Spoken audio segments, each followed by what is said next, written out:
तो ट्रंप का भारत पर लगाया गया 50% टैरिफ अब उसी के लिए सिरदर्द बनता जा रहा है। देखा जाए तो जो हथौड़ा कभी भारत पर गिराने की कोशिश की गई थी, अब वही उलटकर अमेरिका की ओर लपक रहा है। और इस बार भारत अकेला नहीं है, उसके साथ खड़े हो गए हैं वही देश जिनसे ट्रंप को समर्थन की उम्मीद थी। हैरानी की बात यह है कि आमतौर पर सैन्य मामलों तक सीमित रहने वाला नाटो अब खुलकर ट्रंप की आर्थिक नीतियों के खिलाफ और भारत के पक्ष में मैदान में उतर आया है।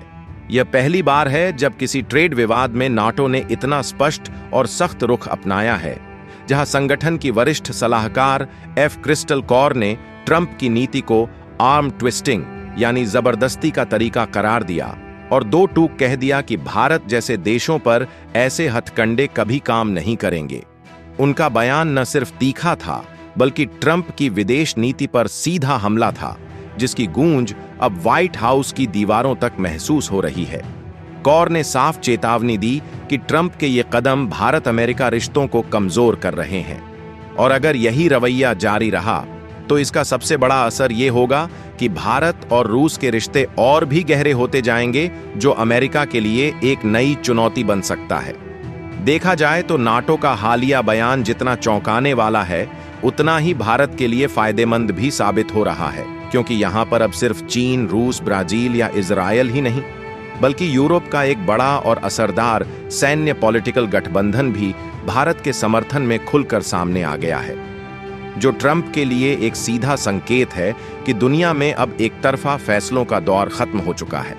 और इसी बीच भारत में डेनमार्क के राजदूत क्रिस्टेशन ने ट्रंप के उस विवादित डेड इकोनॉमी वाले बयान को पूरी तरह खारिज कर दिया और उन्होंने बेझिझक कहा, भारत किसी भी मायने में मृत अर्थव्यवस्था नहीं है, बल्कि ये तो दुनिया की सबसे तेजी से बढ़ती हुई अर्थव्यवस्था है। यहां पर क्रिस्टेशन का कहना है कि यूरोप की नजर में भारत अब व्यापार और निवेश का सबसे भरोसेमंद ठिकाना बन चुका है, जिसका उन्होंने इसका ठोस तर्क भी पेश किया, क्योंकि अगर भारत कमजोर होता तो यूरोप और डेनमार्क यहां अरबों डॉलर के निवेश की योजनाएं क्यों बनाते। यही नहीं, भारत और यूरोपीय यूनियन के बीच फ्री ट्रेड एग्रीमेंट पर भी गहन बातचीत जारी है, जो दोनों पक्षों के लिए एक गेम चेंजर साबित हो सकता है। क्रिस्टेशन ने दो टूक कहा कि यूरोप में व्यापारिक बातचीत हमेशा गुड फेथ यानी आपसी भरोसे और सम्मान पर आधारित होती है, न कि धमकी और दबाव जैसी रणनीतियों पर। देखा जाए तो यूरोप का संदेश अब साफ है, ताकतवर देश अब छोटे या विकासशील देशों पर अपनी शर्तें नहीं थोप सकते। और भारत के समर्थन में जो अंतर्राष्ट्रीय लामबंदी देखने को मिल रही है, वो ऐसे वक्त में हो रही है जब नई दिल्ली ने खुद अमेरिका को एक बड़ा झटका दे दिया है, जहां महीनों से चल रही जेनेटिकली मॉडिफाइड यानी जीएम क्रॉप्स के इंपोर्ट पर बातचीत को भारत ने अचानक पूरी तरह से खत्म कर दिया है। ये वही मुद्दा था जिसे ट्रंप प्रशासन काफी अहम मानता था, क्योंकि उनकी कोशिश थी कि भारत अपने बाजार को जीएम कॉर्न और जीएम सोयाबीन के लिए खोल दे। शुरुआत में भारत ने साफ शब्दों में खाद्य उपयोग के लिए जीएम फसलों के आयात से इनकार कर दिया था, लेकिन कुछ समय बाद गैर खाद्य उपयोग के लिए सीमित मात्रा में इंपोर्ट पर चर्चा शुरू हुई थी।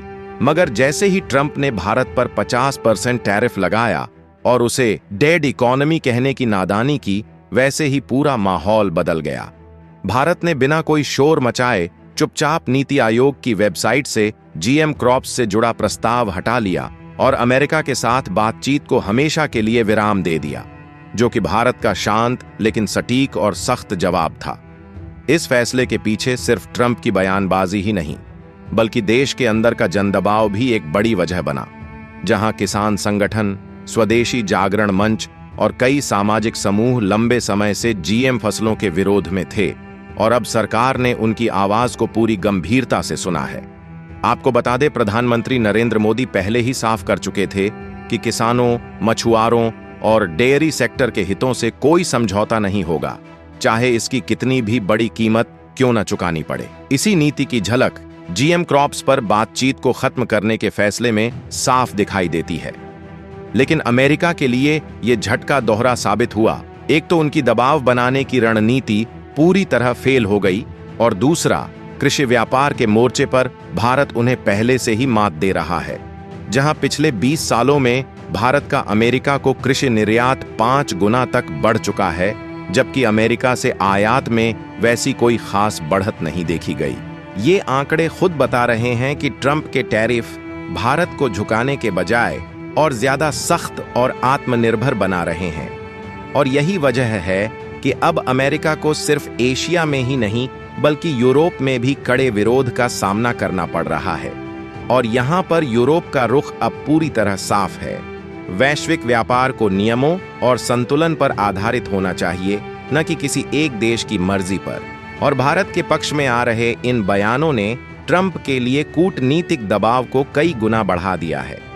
देखा जाए तो यह सब ऐसे समय पर हो रहा है जब अमेरिका पहले ही रूस और चीन जैसी बड़ी चुनौतियों का सामना कर रहा है और इंडो पैसिफिक क्षेत्र में भारत की भूमिका पहले से कहीं ज्यादा निर्णायक बन चुकी है। ऐसे में ट्रंप के टैरिफ और तीखे बयानों ने न सिर्फ भारत अमेरिका रिश्तों में खटास पैदा की है, बल्कि उनके अपने पारंपरिक सहयोगियों को भी नाराज कर दिया है। नाटो और यूरोप का भारत के पक्ष में खुलकर खड़ा होना इस बात का मजबूत संकेत है कि अब अमेरिका की दबाव की राजनीति हर जगह असर नहीं छोड़ पा रही। इसके उलट नई दिल्ली के लिए यह एक बड़ी कूटनीतिक जीत बन गई है। एक ओर जहां उसने अपने घरेलू हितों की रक्षा करते हुए जीएम फसलों पर बातचीत को समाप्त किया, वहीं दूसरी ओर अंतर्राष्ट्रीय मंच पर उसे इतना व्यापक और अप्रत्याशित समर्थन मिला, जो भारत की बढ़ती हुई वैश्विक स्वीकार्यता का प्रमाण है। और यहां पर भारत ने यह साफ कर दिया है कि वह किसी भी दबाव के आगे झुकने वाला नहीं है। उसकी स्वतंत्र विदेश नीति अब सिर्फ भाषणों और दस्तावेजों तक सीमित नहीं रही, बल्कि उसके हर फैसले में ये साफ झलकती है। आने वाले वक्त के लिए भारत का संदेश बिल्कुल स्पष्ट है। जो भी देश उससे रिश्ते बनाना चाहता है, उसे सम्मान और समानता के आधार पर संवाद करना होगा, वरना चाहे वह अमेरिका ही क्यों ना हो, भारत बिना झुके अपना रास्ता खुद तय करेगा। अगर इस पूरे विवाद को गहराई से देखा जाए तो साफ दिखता है कि रूस से सस्ता तेल खरीदने पर भारत को सजा देने के नाम पर अमेरिका असल में अपने घरेलू उद्योगों और किसानों को खुश करना चाहता है।